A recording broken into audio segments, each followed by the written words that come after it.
But we take you back live to Diepsloot, where the mayor is about to address members of the media and the public. Also joined by the MMC of Public Safety, Councillor David Tembe, as well as the MMC for Health and Social Development, Councillor Ashley Souls first. The mayor will make a short statement, and then thereafter we'll take a few questions. Mayor?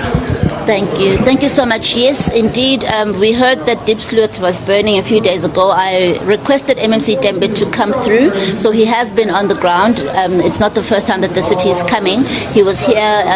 We know that the ministers were here as well. We're quite happy about the interventions from the two ministries, but we're also aware that there's a big role that the city must play in this area. Today, for me, was my initial meeting with the brigadier as the station commander to find out exactly what his assessment of things is. We spoke about a lot of issues around the built environment and how enabling it is for criminality. We spoke about street lighting, grass cutting, just as an example, roads that are terrible, even for police to enter into certain spaces. So there's quite a lot that as a city we can do from a development planning side, from housing, JRA, and various other departments. Of course, I brought the MMC for Safety, who is responsible for the JMPD, who've also been on the ground working with the SABC as well as other Home Affairs and other departments. But the MMC for Economic Development is also another important one. Unfortunately, he was unavailable to join me today, but we realize that the main issues in this area are of a socio-economic nature and that we do need to have some interventions there as well. From the city side, we've been investing gradually over the years. I was here with MMC Leonot a few years ago to launch the Opportunity Center here in Diepsloot. Social Development has a whole facility. When I was MMC as well, we made sure that there are facilities for young people to drive social mobility in this area. But we also realize that it's not enough. We need more investment in sports and recreation, and we really need to be on the ground and involved with this community to understand the challenges and to see how we can reduce crime. Another concern that was raised is that the city has been de-densifying the area, and I was here with MMC for Housing to release some housing units to some beneficiaries from the area, and last week the MMC was here to issue some title deeds as well. But what I've realized and what I've been told is that as much as we're decanting and trying to de-densify, the shacks don't get demolished, and that some members of those families remain behind, and only certain members go to the new units that we hand over. So it's not really solving the problem. That is something that we're going to really need to look into, because with the current density of the area, crime will be prevalent and it will be very difficult to control it. In terms of issues of migration, and particularly undocumented migrants, we had some discussions around that as well. When I was campaigning last year, I engaged with the Dean of the Diplomatic Corps around what can be done between us and other countries as well to try and resolve this. Joburg is, of course, a migrant hub. Most migrants end up in Johannesburg, and so we do have to engage at that level. And there is an appetite to work with the city, provided that law enforcement is on board. What I understand is that there's also foreign nationals who would like to go back home, and we will be reaching out to the IOM as well as other external stakeholders to see how we can assist those people who want to return home. And those who are staying, of course, the Home Affairs needs to process them accordingly, because we want people to be in the country legally, and we want to see social cohesion between locals and migrants, where the migrants are really here to help us develop, because migration for development is not a negative thing, but we are against criminality, but we also don't want to see locals and foreigners fighting all the time. So we touched on quite a lot of issues. There's quite a bit of work that's going to happen. We're busy with our IDP sessions. We had the second one today. We will be having the Region A IDP session on the 6th of May, on the 4th, I believe, and we will be engaging further with the residents from this area on what type of development they would like to see in the area. So quite a lot of work which will be coordinated through the office of the RD to make sure we've got all the relevant stakeholders on board to address all the different issues I spoke to today. Thank you, Ian. We'll take questions one by one, and then one more. Okay, it's Dr Mpho from ANC. My question, Mayor, is what sort of intervention are you bringing here as a city? Of course, the big concern right now is the issue of crime, and we've seen the ministers coming here, making promises. Well, what intervention are you bringing as a city when it comes to dealing with the issues here of the community? And secondly, why is it taking so long for the mayor to come? Surely the mayor should have come earlier. This is an issue that's been bubbling for many days. So why is it taking so long for the mayor to come? So, okay, let me start with the second question. As I said, as soon as we heard MMC Tembe was on the ground, immediately. In fact, I had to release him from, as you know, we're busy with the IDP meetings.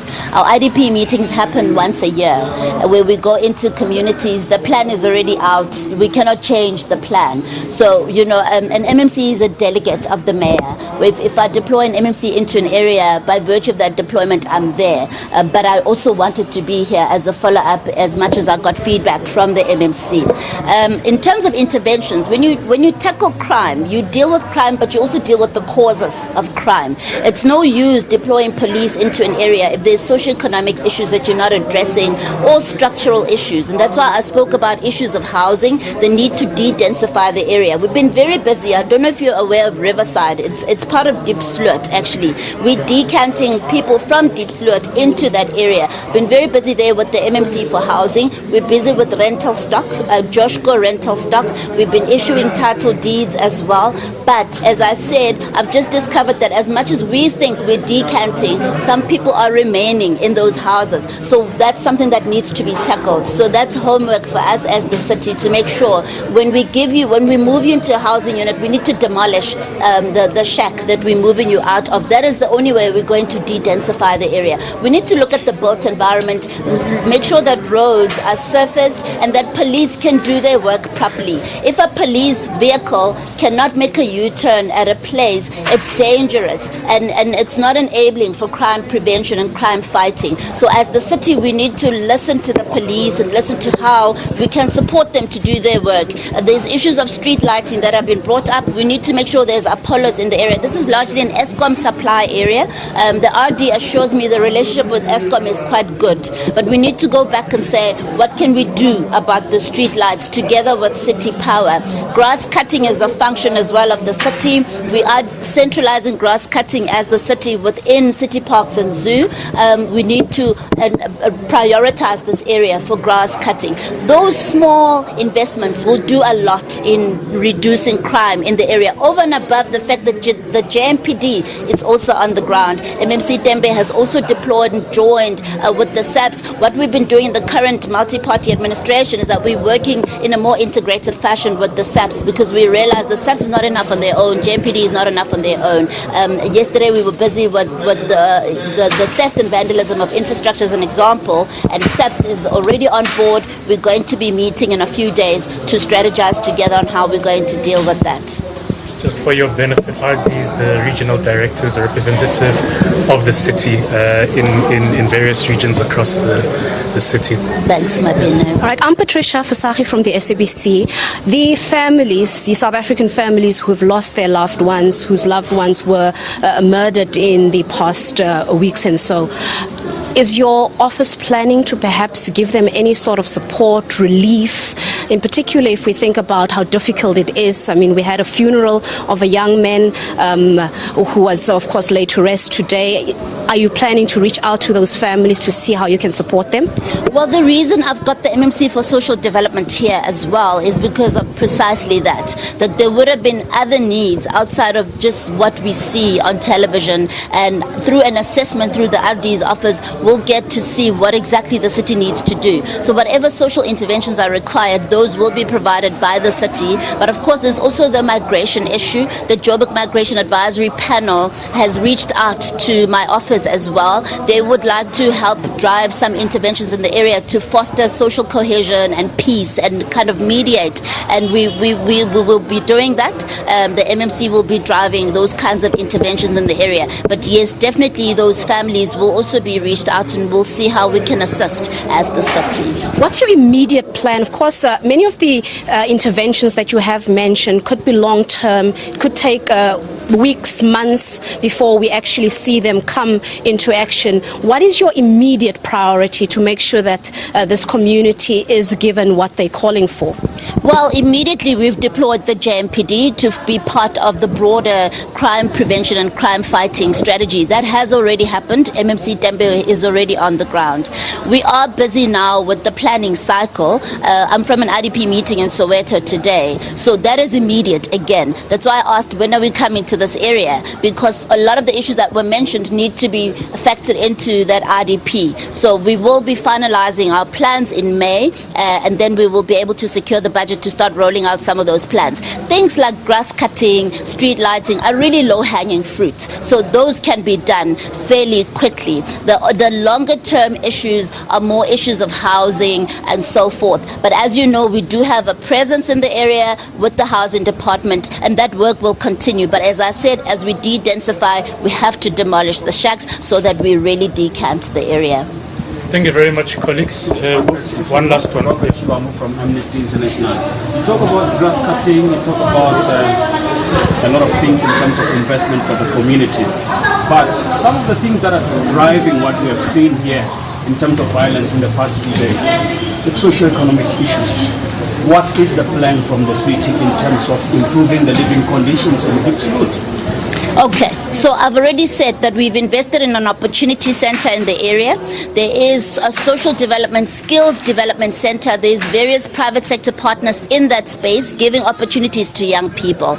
I've asked the regional director if all those facilities are still functional, and yes, they are functional and they are being utilized. The question is, do all the young people in the area know about these offerings? And I've also been told that there are other private sector partners who are actually doing a lot in the area. Stay in City, just next door, has created a lot of employment to the people of Diepsloot. Century, through the mall development, has done a lot in this area. But clearly there are still gaps, and those need to be mapped. We need to make sure that everybody is aware of what opportunities are there. As the city, it's not our job to create jobs. It's our job to create an enabling environment for businesses to thrive, grow the economy, and create jobs. But it's also our job to inform our communities of what opportunities are out there and to link them to those opportunities. And that work will continue happening through the regional director.